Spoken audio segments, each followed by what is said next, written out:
Uno es capaz de hacer lo que se proponga hacer en la vida. Yo creo que, claro, la disciplina y la persistencia y el confiar en uno mismo supera 100% el talento. 100%. Qué poderoso lo que estás diciendo. Muy, muy, muy power. ¿Qué ves en todas esas personas? ¿Qué creencias se repiten? ¿Cómo podríamos trabajarlas? Hay muchas creencias limitantes, muchas, enfocadas en el dinero, enfocadas en el talento o en clases sociales o de dónde vengo o quién era mi familia. No voy a poder llegar ahí porque no estudié en tal colegio. Cuando uno tiene un propósito en la vida, si no trabajas esas limitaciones, no lo vas a lograr. Hola, soy Vanessa Ledesma y esto es Crea Patrimonio, el podcast. En cada episodio converso con personas que han elegido sanar, crecer y por sobre todo reinventarse y compartir su camino. Aquí hablamos de emociones, hablamos de historias reales, hablamos también de lo que duele y de lo que molesta e incomoda. Gracias por estar aquí. Empecemos. Hoy tengo el honor de conversar con Limay Betancourt Hidalgo, una mujer cubana de pies a cabeza, alegre, creativa y dueña de una personalidad envolvente. Limay, gracias por estar aquí. Gracias a ti, Vane, por invitarme y bueno, después de esa presentación no sé qué decirte. Cuéntanos, ¿cómo llegaste hoy en día a hacer lo que haces? Bueno, fue bien particular nuestra venida a Chile porque fue en pleno estallido social. Wow. Fue en el 2019. ¿Ya? Sí, entonces yo recuerdo que estas amistades que teníamos acá nos mandaban así fotos hermosas de Chile, claro, de Santiago. Y cuando, la cordillera. Sí, Santiago Centro era hermoso y tal, y de pronto llegamos y yo veo barricadas. Claro. Saliendo literal. Los neumáticos quemándose. Literal saliendo del aeropuerto, tuvieron incluso que pedir como un pase para podernos ir a buscar. Claro. Y veíamos toda la cuestión que estaba ocurriendo, que en verdad fue bien fuerte. Esto es Cuba, ¿no? Y recuerdo que mi mamá me miró así y me dice, ¿nos devolvemos? Y yo, no, o sea, no nos devolvemos. O sea, no, ya están acá. Ya estamos acá. Claro. Y bueno, ahí encontré trabajo, en verdad, súper rápido. Ah, pero se quedaron, o sea, ya vinieron a ver qué tal. Exacto. Y resultó todo bien y se quedaron. Postulé a una agencia de marketing y quedé, o sea, como a los 15 días de llegar a Chile, comencé con estallido social y todo. Con todo. Mira. Y ahí llegué acá, así llegué acá. Y bueno, mi mamá obviamente se quedó, ya no era la primera vez que salía de su zona de confort para seguirme. Y bueno, hasta el día de hoy amo Chile, me encanta, aquí tengo a mi familia, mi casa, mi hogar. Qué lindo. Y es donde quiero vivir el resto de mi vida. Pero hoy ya no estás en esa agencia. No, han pasado muchas cosas. Han pasado muchas cosas, sí, exacto. Sí, bueno, ahí estuve en esa agencia, tuve como un par de experiencias hasta que llegué a un broker inmobiliario. Okay. Ahí me empecé a introducir al rubro del real estate acá en Chile, particularmente al marketing inmobiliario. Claro. Claro, un nicho súper específico. Exactamente, un nicho súper específico. Seguí estudiando, obviamente, hice diplomados, hice cursos y tal. Y bueno, hasta que decidí hace unos meses atrás independizarme. ¿Ya? Y bueno, hoy en día tengo mi propia, no sé si decir agencia, porque el término agencia no es algo que me sea muy atractivo. Tengo un equipo liderado por mí donde ayudamos a brokers, inmobiliarias y otros emprendedores a llevar su marketing. ¿Y qué concepto te hace sentir más cómoda? No agencia, entonces. Agencia no, porque cuando tú dices agencia hablas como de un ente externo. Externo a la empresa, externo a las necesidades. Yo me imagino como agencia de viaje. Cuando dicen agencia, yo pienso agencia de viaje porque es como el único concepto que lo asocio. Aquí se maneja mucho. Lo que hace tu empresa es bastante más que eso. Sí, acá se maneja mucho el concepto de agencia de marketing, pero claro, es cuando tú hablas como de un ente externo a la empresa que te está brindando un servicio bien particular. En mi caso, creo que somos un equipo que apoyamos ya sean a personas a desarrollar su marca personal, en redes sociales, en el mundo digital o a empresas, ¿ya? Con un enfoque 100% comercial, eso sí, alineado a las ventas. Buenísimo, porque en definitiva es lo que todo comercial busca, digamos. Exactamente. Sí, así que eres como un partner muy necesario y que se agradece además. Sí, somos partner y bueno, en verdad yo creo que un poco lo que nos identifica es que tenemos como ese acompañamiento con el cliente, no es de tenemos una reunión una vez al mes y no supiste más de nosotros. Claro que sí. El estar presente es valioso y también genera un impacto muy distinto. Claro. Oye, y volviendo a la historia que me estabas contando, gran parte de tu vida, entonces tú has sido emigrante. Sí, soy emigrante desde los 17 años, sí. O sea, ¿y qué emoción o qué se siente sentir que eres capaz de sostenerte a ti misma? Mira, yo creo que el que emigrar es una de las cosas más difíciles que puede hacer una persona en su vida, porque yo lo veo como volver a nacer, ¿ya? Así, ese es el concepto que yo manejo. Sí. Wow. Es así y de verdad yo creo que toda persona que haya emigrado en algún momento va a coincidir conmigo en eso. Tú llegas a un país que no tiene nada que ver la cultura con la tuya, que las personas son totalmente distintas, que la forma de ver el mundo y los conceptos son distintos. Entonces tú literalmente te tienes que reconstruir. Tienes que y reconstruir muchas cosas ideológicamente, mentalmente, la forma en la que te comunicas con el otro. Entonces yo creo que sí es como volver a nacer. Es adaptarte al medio, 100%. Tú tienes que llegar y adaptarte al medio, no pensar que los demás se van a adaptar a ti. Claro. Creo que eso es fundamental. Y en segundo lugar, agradecer. Agradecer mucho que el lugar hacia donde tú vayas te está dando la oportunidad que no tuviste donde tú naciste. Entonces estás tú llegando a ese lugar y ese lugar te está posibilitando esas oportunidades. Sí, qué importante es lo que tú mencionas, porque hay que saber adaptarse. Pero eso igual genera esta emocionalidad de saber que no estás donde naciste.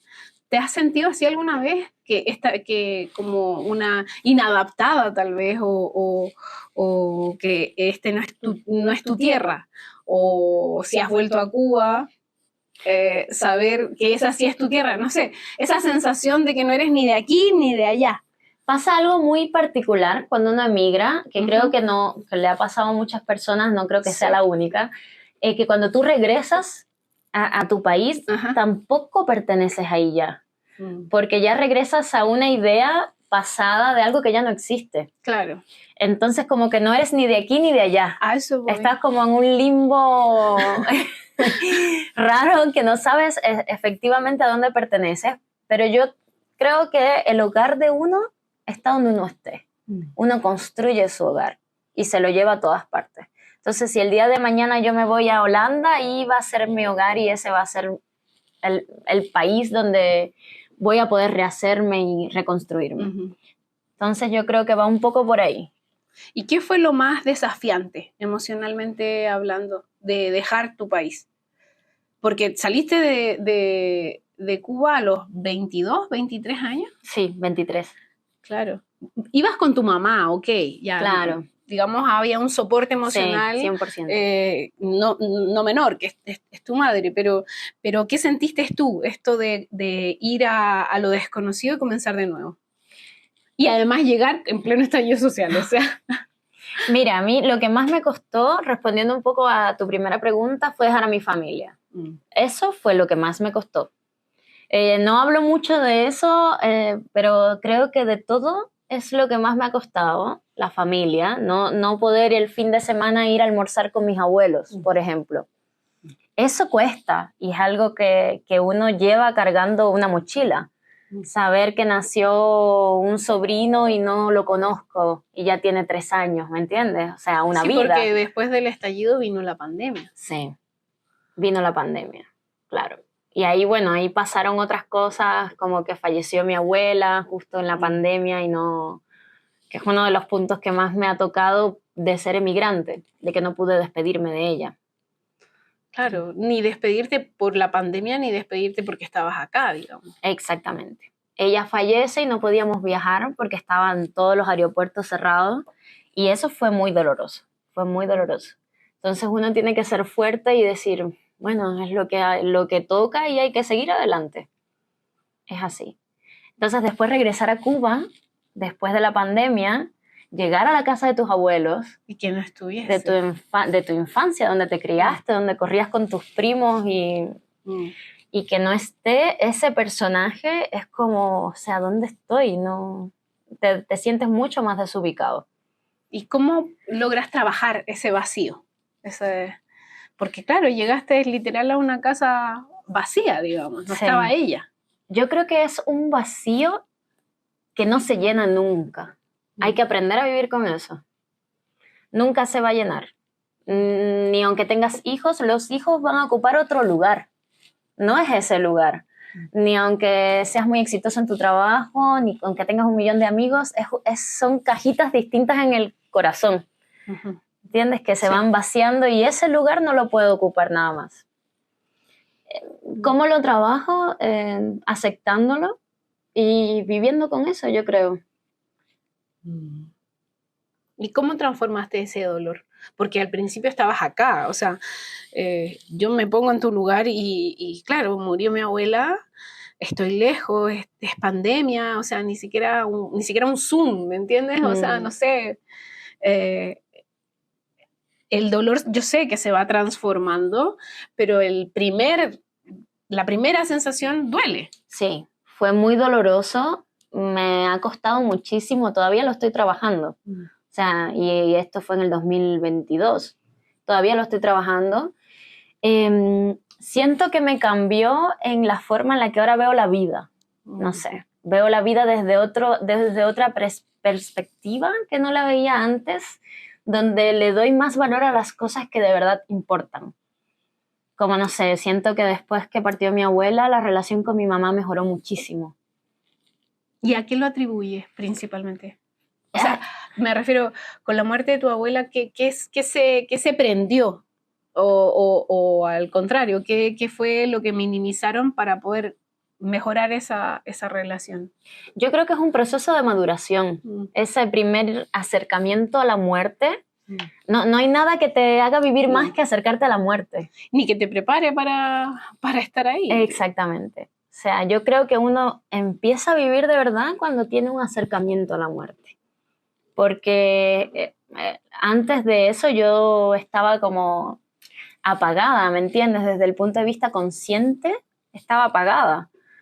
No veía la importancia, por ejemplo, de tener una buena relación con mi madre, con mi padre, de quizás perdonar a algún familiar, a mi padre, no sé, porque estuvo lejos mucho tiempo de mí, entonces, y de mi hermano. Entonces, claro, pasa eso y uno empieza a ver las cosas como con un ángulo más abierto. Exacto. O sea, estabas focalizada a tu trabajo. Claro. Y entre comillas, adormecida por el trabajo, pero lo emocional o lo familiar lo tenías en un volumen más bajo. Claro, exacto. Entonces yo creo que es igual, eso nos pasa a todos. Es un proceso de maduración y crecimiento donde uno madura tanto físicamente como mentalmente, pero también emocionalmente. ¿Y tú sientes que eso que se encendió después de la muerte de tu abuela y de obviamente trabajar ese dolor, te llevó también a tomar la decisión de independizarte? De volver a conectarte con ese poder femenino? Yo, mira, no sé si lo de mi abuela me llevó a eso. Yo creo que la muerte de mi abuela me llevó a reconectar con las personas. Claro. Eso fue lo que desarrolló en mí, a reconectar de verdad, a saber... A querer acercarte a tu mamá, a tu familia, digamos. Exacto, a estar presente. Por ejemplo, ahora estamos las dos conversando y yo estoy presente en la conversación, cosa que antes no era así. Eso, a conectar mejor. Lo que me llevó a independizarme, yo creo que, bueno, a mí nunca me ha gustado mucho que me digan qué hacer. Por ahí puede ser algo, que me gusta ser mi propia jefa y además, bueno, que en el último lugar donde trabajaba me di cuenta que podía hacer lo mismo que hacía ahí para varias otras empresas a la vez. Claro, que tenías más capacidad, digamos. Claro. Entonces, no sé, ya yo estaba en esa empresa como jefa de marketing, una empresa también del rubro inmobiliario donde aprendí muchísimo y agradezco muchísimo haber pasado por ahí. Pero claro, me empiezan a llegar personas así como, oye, Limay, vi el último evento que hiciste. ¿Me podrías ayudar a armar mi evento? O sea, tu trabajo empezó a hablar por sí solo, digamos. Claro. Y ahí me Las personas empezaron a llegar por Exacto. eso. Y ahí me empezaron a llegar clientes y cuando ya yo tenía duplicado el sueldo que ganaba en esa empresa, digamos, me independicé, porque dije, no tiene sentido. O sea, ya tu trabajo externo duplicaba tus ingresos como dependiente. Exactamente. Y ahí soltaste eso. Ahí solté, claro, porque era la única forma de poder crear algo mío y que de verdad me llenara. ¿Y qué te hace sentir eso? O sea, ahora, por ejemplo, como la Limay que está sentada frente a mí, teniendo los resultados que ya has tenido, mirar hacia atrás a esa niña de 17 años que se fue a La Habana o a esa de 22, 23 que se vino a Chile. ¿Qué te hace sentir, mirar para atrás? Mira, yo, como te decía, nunca he sido la más talentosa, pero siempre he tenido algo que soy muy persistente. Yo no me canso, sigo. O sea, yo recuerdo la primera reunión que tuvimos para yo entrar a la universidad, que fui con mi mamá y mi hermano a esa reunión donde nos explicaban todo lo que íbamos a estudiar en la carrera. Y mi mamá se volteó a verme y me dice, pero ¿tú serás capaz de hacer todo eso? Y le dije, pero obvio, uno es capaz de hacer lo que se proponga hacer en la vida. Yo creo que, claro, la disciplina y la persistencia y el confiar en uno mismo supera 100% el talento. 100%. Qué poderoso lo que estás diciendo. Muy, muy, muy power. ¿Y cómo manejas esa dualidad de esa mujer fuerte y empoderada con la mujer vulnerable, a la que muchas veces tiene pena, muchas veces se frustra? ¿Cómo logras ese equilibrio? Yo creo que hay que aprender a vivir con las dos partes, porque uno nunca vas a ser siempre empoderado. Claro, no somos la Mujer Maravilla. No, ni siempre me levanto súper alegre y súper feliz y no siempre me siento bella y empoderada y cierro todos los negocios. Hay días que literalmente no me da ganas de levantarme, o sea, sobre todo el fin de semana que estoy muy agotada, así como que... Y uno tiene que permitirse eso también, porque la Limay emotiva, emocional, le enseña mucho a la Limay empoderada. Y la Limay empoderada le enseña mucho a la otra Limay. Entonces, creo que fue a la Pilar Sordo que escuché hace muy poco decir que uno convive con muchas tú, sí. Claro. Sí. Y no tienes que luchar, no, pero ¿cómo me voy a ver vulnerable frente a un cliente que va a pensar que no soy capaz? No, o sea, tú eres así. Y si el cliente no lo entiende, quizás no es un cliente para ti. O sea, por poner un ejemplo. Sí. ¿Y tú qué conversas y transitas, digamos, en la vida de tantas mujeres y hombres también? ¿Qué creencias crees que limitan a esas personas, mujeres o hombres, en crear su propio patrimonio? Hablando de patrimonio como lo que es, ¿no? El dejar un legado más allá del dinero. ¿Tú qué hablas con esas personas? Porque obviamente tú te dedicas al marketing digital y te dedicas a transmitir el mensaje que ese cliente desea, ¿cierto? ¿Qué ves en todas esas personas? ¿Qué creencias se repiten? ¿Cómo podríamos trabajarlas? Hay muchas creencias limitantes, muchas, enfocadas en el dinero, enfocadas en el talento o en clases sociales o de dónde vengo o quién era mi familia, quién eran mis padres. Yo no voy a poder llegar ahí porque no estudié en tal colegio. No voy a poder hacer esto porque no fui a tal universidad. O también la creencia limitante de no cobrar lo que vale tu trabajo porque crees que no te mereces cobrar eso. También, ese tipo de cosas lo veo todo el tiempo, pero el otro día hablaba con una amiga y le decía, porque ella quiere poner a sus hijos en el mejor colegio de Chile, y se está esforzando. O sea, todas las mamás quisieran, claro, creo yo, ponerlo en el mejor colegio. Pero lo que no te puedes es llegar a frustrar por eso, ¿ya? Porque uno tiene que ser realista en la vida. Entonces yo le decía a esta amiga, mira, yo creo que tus hijos van a hacer en la vida lo que ellos quieran ser. Sin importar a qué colegio van o no, ¿ya? Porque yo nací en la ciudad más pobre del país más pobre, diría, de Latinoamérica, y nunca me ha importado decirlo.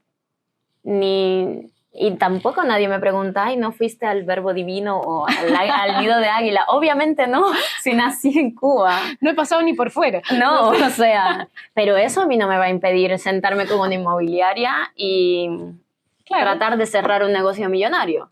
Jamás. O sea, yo mentalmente no se me cruza de que porque no fui al mismo colegio de ese gerente, no me voy a poder sentar en la mesa con él. ¿Y qué recomendación le darías a esas personas que tienen esas creencias? Primero que las noten, porque tienes que darte cuenta de que estás pensando de forma limitante, ¿no? Primero es identificarlas. Identificarlas, y lo otro es ser consciente de tu vida y hacerte cargo.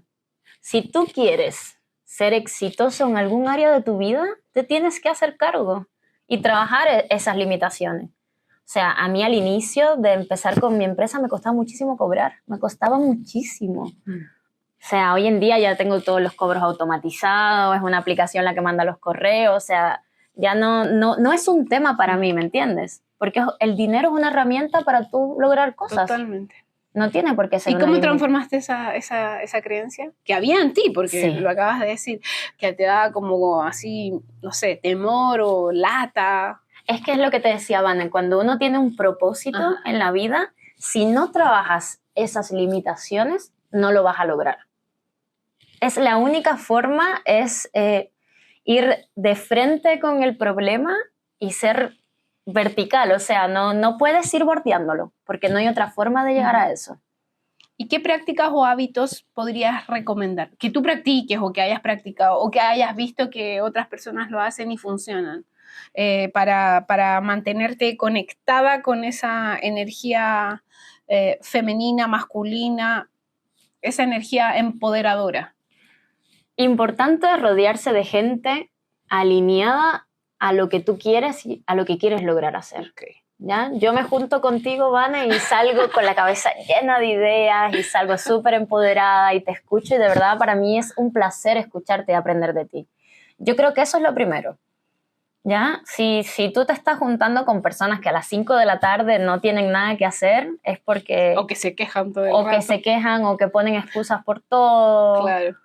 Y tú quieres lograr algo en la vida porque a lo mejor lo que quieres es estar así también y estar a las 5 de la tarde viendo el Instagram, que está bien, o sea, todo... Sí, claro, cada uno decide lo que quiere en la vida. Pero si tú quieres llegar más allá, tienes primero que buscar personas que te ayuden a hacerlo. Tú solo no lo vas a poder hacer. Y bueno, nada, eso, identificar esas limitaciones y trabajarlas. Sí. Y le de frente. ¿Qué cambió en ti cuando empezaste a ser tu propia jefa? Porque, antes de que me contestes, perdona, cuando todo el mundo quiere independizarse y tiene este sueño de emprender, se cree que va a ser fácil o que vas a tener tiempo o que vas a poder levantarte más tarde, qué sé yo, disfrutar más. Sí. Hay muchas personas que dicen voy a emprender porque quiero estar más con mi familia, por ejemplo. Yo lo he escuchado. ¿Qué crees y qué ves que cambió en ti desde que tú eres tu propia jefa? Bueno, yo creo que la fortaleza mental... he ido evolucionando mucho, en verdad. Yo creo que todo es una evolución. Uno no, de un día para otro ya es fuerte y puedes... No, claro. El miedo siempre estuvo. Sí, pero la clave... Desde el inicio. Siempre hay miedo. La clave yo creo que es ser disciplinada, y yo soy muy autoexigente. Creo que las personas, bueno, esta es mi opinión, que no son autoexigentes, no, porque... piensa que tú cuando trabajas para una empresa tienes todo tan pautado que no te queda otra cosa más que cumplirlo. Llegar a un horario, marcar tarjeta, reunirte si tienes un meet agendado, hacer las entregas que tu jefe te pide. Pero cuando tú te independizas, tú eres el que te exige. Claro. Y tú te tienes que cumplir a ti mismo. Entonces creo que clave es la disciplina y a mí me ha ayudado mucho tener una rutina. Me ha ayudado mucho. Yo nunca... A ver, cuéntanos de tu rutina. A ver, nunca trato de no estar en la cama después de las 8 de la mañana. Ajá. O sea, de 7 a 7 y media levantarme. Ok. No, porque si yo estuviera en una empresa tendría que levantarme. Exacto. Sí o sí. Sí. Entonces yo estoy construyendo mi empresa. Uh-huh. Y sí, lo tengo que hacer. Y esa misma disciplina y esos pequeñitos logros que vas haciendo todos los días es una sumatoria. Pero qué importante es lo que tú acabas de decir, porque si tú estuvieses con un jefe encima, tú a las 7:30 ya estarías en pie, porque Exacto. tienes que ir a trabajar para otro. Entonces es aún más importante el ponerte de pie, el levantarte cuando estás trabajando para ti mismo. O sea, deberías tener el triple de motivación para hacerlo. Exacto. Y ahora, eso pasa también cuando uno va al gimnasio. Sí. Por ejemplo. No es mi caso actualmente. Por ejemplo, o sea, cuando uno dice voy a ir al gimnasio, claro. y ir al gimnasio es para ti. Pero ahí tienes una salud. Claro, ¿cierto? Estás creando patrimonio desde otro lado. Exacto. Entonces ahí muchas veces, y me incluyo, nos fallamos. Sí. Y nos autoengañamos de que no, ya mañana, y el mañana se va postergando. Entonces es súper importante lo que tú acabas de decir, porque si tuvieses a esa otra persona encima, dándote la orden de levantarte para ir al gimnasio o de levantarte para ir a trabajar, lo harías. Claro, exactamente. Y lo otro... La disciplina, como exacto, la disciplina es muy importante. Y lo otro es el enfoque. Sí. Es no perder por nada en el mundo el enfoque. Yo me he juntado con amigos, no sé, mi familia me dice, Yali, pero tienes que descansar y a las 6 dejar de trabajar hasta el otro día. Y tienes que el fin de semana irte a un lugar y descansar y pololear. O sea, yo tengo un objetivo, tengo que cumplirlo. Y yo creo que todo el que emprende sabe que los primeros años tienes que ser 100% eso. Si no, no va a ir hacia ningún lado. Entonces yo creo que el enfoque, no perder el enfoque es fundamental. Sí. Disciplina, orden, enfoque. Así es. Y no estar cómodo. No me gusta la comodidad, pero en ningún ámbito. Mira. O sea, me gusta que mi casa esté cómoda para sentirme cómoda en mi hogar, pero no me gusta la comodidad ni en el rubro o en el mundo laboral, ni en la pareja, ni en los amigos. Siento que la comodidad trae, no trae nada muy brillante, no hace nada muy, muy brillante o muy, muy único. Entonces uno siempre tiene que estar incómodo. Qué loco lo que estás diciendo. En el buen sentido. Sí, pero la mayoría de las personas busca estar cómodo. Sí. Le gusta estar cómodo y se queda muchas veces en esa comodidad. Sí, de hecho yo tengo una práctica que es hablar de temas incómodos. No de temas, a ver, cuéntanos, no temas ordinarios, obviamente, pero temas que a muchas personas no les gustaría hablar, como ir a pedir un aumento de sueldo. ¿Cuánto le cuesta a las personas ir a pedir un aumento de sueldo? O sea, muchas personas no lo hacen. No lo hacen. Para mí es muy cómodo, o sea, porque tú tienes que tratar de hacer eso que te hace sentir incómodo como en algo normal. Normalizarlo. Si no, el otro se va a dar cuenta muy rápidamente de eso y lo va a utilizar en tu contra. O para que no te vaya bien en la negociación o en la conversación, en el punto que estén. Y así me pasa igual en la agencia. O sea, yo no me puedo sentir cómoda con los clientes. Bueno, tú lo sabes, tú eres una de mis clientas, yo te hablo diario. Sí. O sea, y nos ponemos bien incómodas y ahí salen cosas muy creativas. Exactamente. Y con la pareja igual, oye, ya va, ¿hace cuánto que no salimos a hacer algo entretenido? ¿Por qué tenemos que estar tan cómodos? Sí. A eso me refiero con incomodidad, sí. No a no ser felices juntos. Claro, no tampoco ser amargado, o sea, tampoco caer en la queja. Exacto. No, la idea es buscar la incomodidad para evolucionar. Exacto, para crecer. Exactamente. para ir haciendo transformaciones. Pero creo que eso es una de las cosas que a mí me ha cambiado la vida. Hacer cómodo lo incómodo. Y saber que qué te puede pasar. O sea, cuando vas a negociar con otra persona, eres una persona como él. Es así. Entonces eso es un buen punto. Y si pudieras dejar una frase grabada en el corazón de la audiencia, de la gente que nos está viendo o escuchando. Porque Bueno, has dicho cosas que de verdad que, guay, yo creo que a todos nos ha volado la cabeza de alguna manera. Pero, ¿qué frase, con qué frase crees tú que las personas que nos escuchan o que nos ven deberían ponerse incómodos, como para darle la vuelta? yo creo que en la vida en general uno tiene que entender que todo es posible. Es una frase quizás como, ya, pero qué te usada, Limay, esa frase. Sí, todo es posible. Y tengo como es como mi eslogan personal cada vez que quiero lograr algo. No sé, hace un par de años atrás tenía 15 kilos de más. Wow. Y yo me propuse bajarlos en 3 meses y volver a mi peso ideal en 3 meses.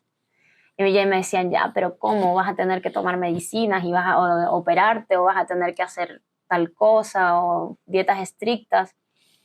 Mucho gimnasio, mucho entrenamiento, tener el propósito claro de lo que quieres llegar y en mi eslogan, que es ganar, ganar. Yo siempre voy a ganar, ganar. ¿Cómo así?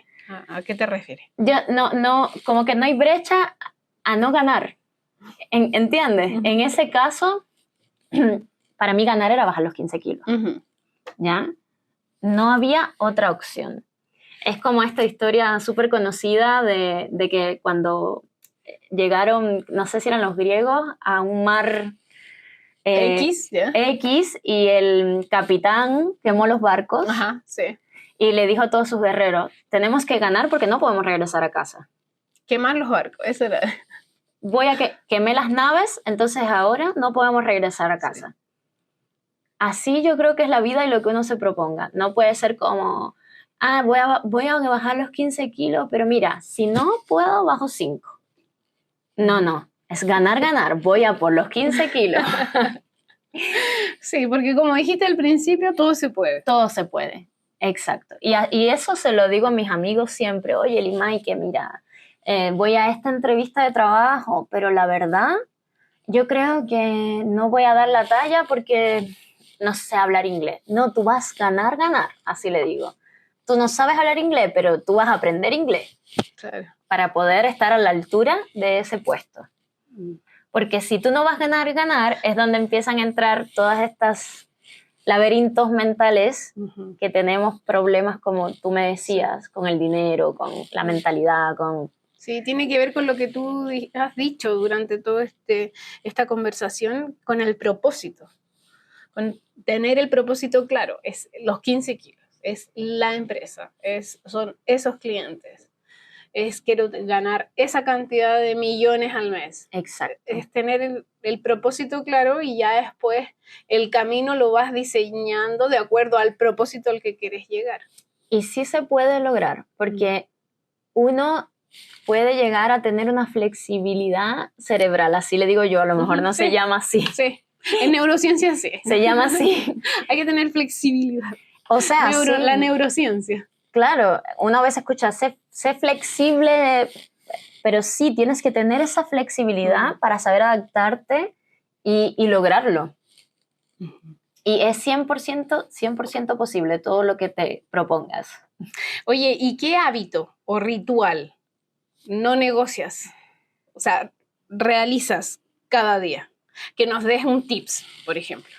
Ya, yo no negocio no levantarme temprano. Ok. Para mí, lo que decías sí, al inicio. Para mí es perder si yo me levanto después de las 8 o a las 9, no estoy ya funcionando con mi café y productiva. Para mí eso es súper esencial. O sea, el hábito de levantarse temprano es no negociar. Claro, tampoco soy del club de las 5 de la mañana. O sea, yo encuentro que eso no es sostenible en el tiempo. Lo hice un par de meses y casi me muero. Pero intento, es que cuando tú te despiertas temprano, tú te puedes organizar mentalmente tu día y focalizar cuáles son las actividades que tienen prioridad y cuáles no, y te da ese tiempo como para pensar antes de que el mundo despierte, antes de que todo empiece a pasar. Y eso ya te hace ir un punto adelante del resto. Así lo veo. Eso no es algo que no trazo. Y lo otro es tener un espacio que no sea tu casa para trabajar. Buscar un espacio fuera de tu casa para trabajar. Es importante. Sí. Sí, es importante lo que tú acabas de decir, ir un paso más adelante.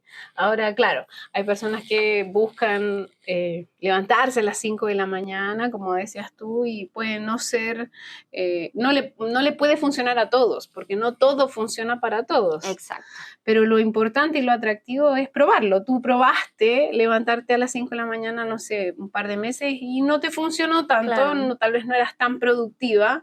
Y lo ajustaste. Sí. Eso también es importante y tiene que ver con esa plasticidad y esa flexibilidad de ir probando cosas y si no te funcionan, ajustarlas para que sí te funcionen. Exacto. Y basándome en eso que estás diciendo, hay algo que practico diariamente y es apuntar todo lo que tengo que hacer y mis ideas en una agenda. Yo tengo como 3 aplicaciones de organización de equipos, Notion, Trello, hay muchísimas. Pero apuntar lo que tengo que hacer en una agenda me da una organización demasiado Bueno, buena. el escribir está comprobado que obviamente tiene un poder de recordación más poderoso que solo el pensarlo, digamos, el verlo físicamente. Exacto, entonces luego de yo tomarme ese café de la mañana, escribo mis tareas del día. Y ahí las organizo. Bueno, esto es lo prioritario, esto está en segundo nivel y esto podría quedar para mañana. Sí, ya. Tengo 2 preguntas más y ahí ya vamos cerrando. Pero me gustaría que me contaras, que me dijeras, ¿qué crees tú? ¿O qué te gustaría a ti que tus hijos, si es que llegas a tenerlos, o que tus amigos dijeran de ti? No digo si mueres ni nada, porque no nos vamos a poner dramáticos, pero si tuvieses hijos, o si ya más avanzada de edad, y te preguntaran por Limay, ¿qué te gustaría que ellos dijeran? Me gustaría que dijeran un poco lo que yo digo de mi mamá. Ella hizo lo que tenía que hacer para que yo fuera la persona que soy hoy. Y en algún momento no lo entendí porque era chica, pero ahora lo entiendo y lo agradezco mucho. Eso me gustaría que dijeran mis hijos de mí, más allá de que soy la mamá más simpática y cariñosa y eso. Ella hizo siendo mamá lo que tenía que hacer para educarme y formarme y hacerme la persona que soy hoy. Eso yo encuentro que tiene un valor inigualable. Sí, tiene mucha empatía dentro de las palabras que vayan a mencionar. Lo último, tú sabes que este podcast se llama Crea Patrimonio, ¿no? ¿Qué es para ti el patrimonio? Para mí el patrimonio es aquello que recogemos al final de lo que hemos cosechado toda la vida. Para mí eso es patrimonio. Que pueden ser ideas, pueden ser amigos, puede ser tu salud, puede ser tu casa propia que te la compraste, o puede ser tu cuenta en el banco, o puede ser tus hijos que educaste y los hiciste hombres y mujeres de bien. Para mí patrimonio es una palabra que engloba muchos conceptos. Más allá del dinero, que todo el mundo, ay no, yo necesito tener un patrimonio. O sea, mi abuelo hoy en día no tiene mucho patrimonio físico, pero ha creado una familia gigante y hermosa. Estamos todos por el mundo haciendo cosas buenas. Y ese yo creo que es su patrimonio, es su legado. Valioso. Muy valioso además. Limay, gracias. Gracias por estar aquí, gracias por abrir tu corazón y gracias por las palabras y las enseñanzas que nos dejas. Gracias a ti por invitarme, Vane, de verdad. Gracias. Y recuerda, el verdadero patrimonio eres tú. Creas patrimonio a través de tus pensamientos, emociones, hábitos y decisiones. Si este episodio te inspiró, compártelo. Soy Vanessa Ledesma, sígueme en mis redes sociales y sigamos construyendo juntos esta comunidad.